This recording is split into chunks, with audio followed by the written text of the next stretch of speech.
Salut les gars, on se retrouve aujourd'hui pour une nouvelle vidéo où on va parler cette fois pas d'un portrait, on va parler d'une personne qui fait beaucoup polémique et que vous connaissez probablement tous si vous regardez la télé-réalité. On va parler de Dylan Thierry. Vous le connaissez probablement pour sa participation à koh ou encore Les Princes et les Princesses de l'amour sur M6 ou W9, je sais plus. Mais revenons au commencement. À ce jour, Dylan a 28 ans. Il est né le 9 novembre 1994. Avant d'être dans le monde de la télé-réalité et le mannequinat, il était agent immobilier. Et c'est en 2017 qu'il fera sa première apparition télé sur koh. Il participera ensuite à Ninja Warrior, aux Princes et Princesses de l'amour saison 2, où il repartira avec Fiji Ruiz, qui était une princesse. Et ensemble, ils participeront à la bataille des couples saison 2. Et ensuite, il participera à la Villa des cœurs brisés saison 6. Après cette brève présentation, passons aux choses sérieuses. Ce candidat a fait très souvent polémique. En 2019, il se serait autoproclamé Mister Luxembourg, en mettant une photo sur Instagram avec l'écharpe qui est destinée aux gagnants du concours. Mais suite à ce post, le comité national Mister Luxembourg a réagi sur son site officiel en disant que Mister Luxembourg 2019 serait autre que Owen Howell, mais pas du tout Dylan Thierry. Et il a bien évidemment réagi sur ses réseaux sociaux, et il dira à So Live Gossip: ils ne savaient pas que je faisais de la télé-réalité, du coup ils m'ont destitué. Ils ne préviennent même pas, juste pour profiter de la pub, c'est abusé, demain je dépose plainte. Ça commence bien déjà, de quoi bien s'attirer les foudres des internautes. Je sais pas ce qui s'en est suivi de cette affaire. Mais on continue parce que c'est pas fini bien évidemment. En 2022, il s'est attiré encore une fois les foudres sur la toile pour la présentation d'un sac de luxe, donc du coup c'était un partenariat. Dans sa story, il a dit que les sacs en question étaient fabriqués en Libanie. Donc là, vous imaginez bien que Twitter s'est enflammé. Je vais vous dire quelques tweets. Dylan Thierry, tu peux nous situer la Libanie s'il te plaît, sur quel continent, ou plutôt sur quelle planète? Libanie, non mais je rêve, c'est ça les idoles de la jeunesse d'aujourd'hui?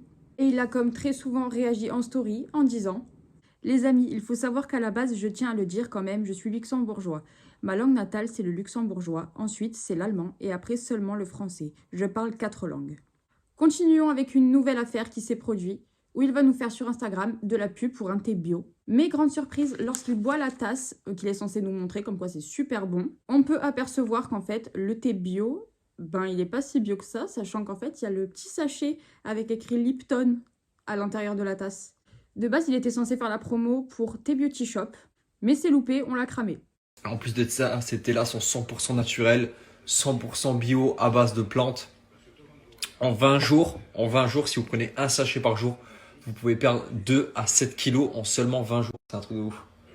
C'est exactement ces comportements-là que Moundir et le rappeur Booba y dénoncent. Parce que Booba, il s'est mis en tête de faire une mission anti-influx voleur. Et vous pouvez être sûr que Booba, il reste à l'affût de toutes les stories possibles, inimaginables, de toutes les arnaques qu'il peut dénicher. Et après, vous êtes dans la sauce avec lui, quoi. Tous les influenceurs ne sont pas comme ça. On avance un peu, et là, un des plus gros placements de produits surréalistes qu'il ait pu faire est extrêmement choquant. Il a vanté en story les mérites d'une gélule qui tuerait les cellules cancérigeuses, comme il dit. Je vais vous dire un truc qui est une dinguerie. Je vous promets que je vous dis la vérité, c'est hallucinant. Uncity, ils ont quelque chose qui guérit les cellules cancérigeuses. C'est-à-dire que si tu as des cellules cancérigeuses dans ton corps, ce produit-là les tue. Et en fait, c'est pas vendu en France ni en Europe parce que c'est interdit. Ils veulent pas. C'est beaucoup plus intéressant pour eux que vous ayez à l'hôpital et que vous payiez une blinde. Ça les intéresse pas de trouver des produits. C'est vrai, hein? T'as vu là, quand on était choqués là? Ouais, cancérigène, ouais, pardon. Ouais, cancérigène. Donc nous, on dira les cellules cancéreuses. Je crois qu'on dit comme ça. Je vais pas me moquer ou quoi que ce soit parce que je sais pas exactement comment on dit. Dans sa story, il dira qu'en fait, c'est interdit en France, ces gélules, mais que lui, il en fait la promo. Et apparemment, en gros, l'État français préférait envoyer les gens à l'hôpital plutôt que de leur donner ce genre de pilule miracle. Ça se saurait quand même. Et que tout ça, ce serait pour se faire de l'argent.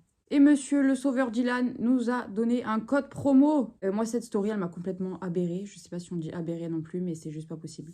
Voilà, on peut pas faire de faux espoirs à des gens. Je pense que il doit y avoir plein de gens où leur chimio, elle a échoué. Et lui, il arrive avec sa pilule magique, qui est soi-disant légale à Dubaï ou je ne sais quoi. Et qui se disent, mon Dieu, ça va me sauver. Mais bon, voilà. Passons au plus gros. Dylan serait une personne très impliquée dans les actions humanitaires, comme on peut le voir sur ses réseaux sociaux. Il est même parti 3 mois à l'étranger. Il a fait plusieurs déplacements au Sénégal ou encore à Madagascar. Et étant donné les conditions de vie qu'il a vues là-bas, il a décidé de créer une association qui s'appelle Pour nos enfants. Les gains de cette association étaient destinés à ouvrir des puits ou à financer des frais de scolarité, aider à la nourriture, tout ça. Des choses assez honorables de base. Donc suite à ça, il a ouvert plusieurs cagnottes en ligne pour faire des appels aux dons afin de pouvoir réaliser du coup ses projets. Et bien évidemment, vu sa notoriété et vu la cause pour laquelle il s'investissait, si je peux dire, des milliers d'internautes ont fait des dons. Et il faut savoir qu'il existe un collectif d'aide aux victimes des influenceurs. Et eux, ils se sont rendus compte, en fait, en fin 2022, que l'association n'existait plus, mais que elle, la cagnotte en ligne, était toujours ouverte. Donc là, ils ont commencé à se poser des questions. Et bien évidemment, devinez qui c'est qui a poussé une gueulante? Booba. Donc il a pris la parole pour dénoncer les faits en disant que c'était très louche, comment l'association pouvait être fermée, mais l'appel aux dons encore ouvert. Donc suite à son coup de gueule, le site où on peut ouvrir des cagnottes en ligne a décidé de clôturer cette cagnotte. Et il y a plein de gens qui savaient pas que du coup l'association l'avait fermée et ils continuaient justement de faire des dons. Les dons, ils s'élèveraient à 600 000 €. Alors Dylan a pris la parole pour s'exprimer suite à ça et il dira qu'il a fermé l'association en France parce qu'il y a trop de polémiques. Mais apparemment, rien aurait été fait au Sénégal ni à Madagascar.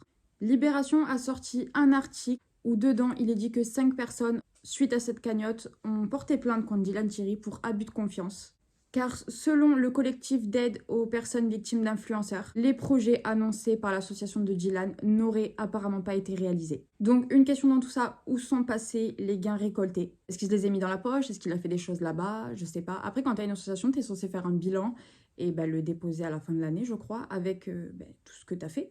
Donc voilà, il est accusé littéralement de partout d'être un escroc, d'avoir pris la cagnotte, d'avoir tout mis dans sa poche et de s'être fait de l'argent sur le dos des pauvres gens qui n'ont rien.